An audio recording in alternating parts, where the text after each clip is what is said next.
Hey, I'm Dr. Jake Meyer over at Wave Physical Therapy and Pilates. Have you noticed that you keep feeling tightness no matter how much you stretch? Maybe like in your hamstrings typically or your calves? Sometimes that tightness isn't because you actually have a shortened muscle, but the tightness is because the muscles are either being overactive or they're actually a bit weak, so we don't have enough stability there. So one way, instead of doing constant stretches in the morning, what you can start doing is doing some eccentric training to help get those muscles activated better. So what are eccentrics? There's three types of contractions. There's concentric, which is when you're lifting up something and your muscles are shortening. There's isometric, where you're just holding something steady, like carrying a grocery basket or something like that, where you're not actually moving. Eccentrics are that controlled elongation, or like a negative, if you're doing like a bicep curl, where you're slowly letting it down, slowly letting that muscle lengthen and elongate.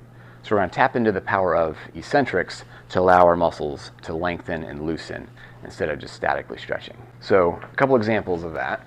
One would be doing a goblet squat. So all we would do here, hold some weight kind of up in front of you. And what you're going to be here, you're just going to squat down slowly, taking 3 to 5 seconds to come down for that eccentric. And then sit here for a second, and you can kind of power back up. As you're doing this goblet squat, what you're thinking about is pushing your weight back, letting that stretch kind of get into our glutes, maybe the hamstrings a little bit. Just really let those muscles lengthen out actively, and then we'll come right back up.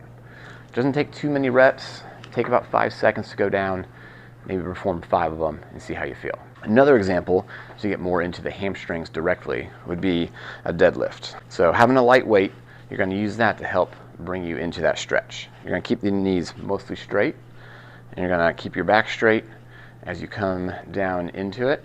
Once you start feeling that stretch, maybe hang out there for 1 to 3 seconds, kind of power back up to the middle. Again, take about 3-5 seconds, just nice and slow down.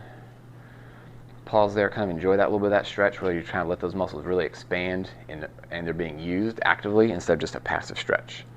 Again, maybe repeat 5 of them, real slow, and then do another round if you feel like you need to. Exercise 3 that you can try is going to be doing a single leg bridge. So a regular bridge, you would think about kind of some core tension, squeezing your bottom and coming up and down. When you're doing a single leg bridge, what you're going to do, you can bring one leg up. It's going to be all the same ideas. Tension in your core, tension in your glute. You're going to power up. But here, we're going to focus on that stretch kind of on the way down, doing that slow elongation of that muscle on that glute. And you kind of power back up, and then slowly letting it down, letting that glute stretch out, getting that muscle a little bit more active. Give those a try.